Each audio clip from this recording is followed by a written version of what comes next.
অনেক দূরের ব্যাপার। লোকে স্মার্ট ভ্যালু বোঝে না, স্মার্ট ভ্যালু ছেড়ে দুদিনে পালিয়ে যায়। 2 বছর দিলে স্মার্ট ভ্যালুটা না হয় বুঝতো, 2 বছরে পালিয়ে যায়, দিয়ে বলে ফালতু জায়গা। আরে ভাই, বারুদ যদি কিছুর মধ্যে থাকে তাহলে ধূপকাঠি তো ব্লাস্ট করা যায়, আর বারুদই যদি না থাকে তাহলে মশাল নিয়েও কিছু করা যাবে না। স্মার্ট ভ্যালু মশাল, ওর ভেতরে বারুদ নেই, ওর ভেতরে বারুদ নেই। বুঝে গেল?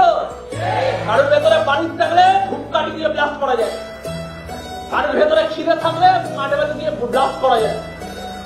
বারুদই যদি না থাকে মশালের নামে দোষ দিয়ে কি লাভ? দ্রৌপদীর জন্য লোকটা ভগবান বলি আমরা, শেখার বিষয় আছে। লোকটা গান্ধারীর কাছে অভিশাপ নিয়েছে যে তোমার পুরো বংশ নির্বংশ হয়ে যাবে, চতুর্বংশ ডুবে যাবে, সব তোমরা মারামারি করে মরে যাবে যেভাবে আমার সন্তানরা মরেছে। কে বলেছে? গান্ধারী। কি দোষ ছিল কৃষ্ণের? ওর ছেলে ভরা সভাতে লোকের রেপ করছে লোককে, ওটা দোষের না। সারা জীবন মানুষ করতে পারি, ওটা দোষের না। সারা জীবন শিক্ষা দিতে পারি, ওটা দোষের না।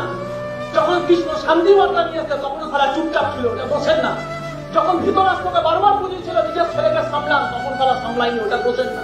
আর যখন সত্যের জন্য লড়েছে তখন তারা অভিশাপ দিয়েছে, বুক চিতে সহ্য করেছে। ভগবান এমনি এমনি কেউ হয় না।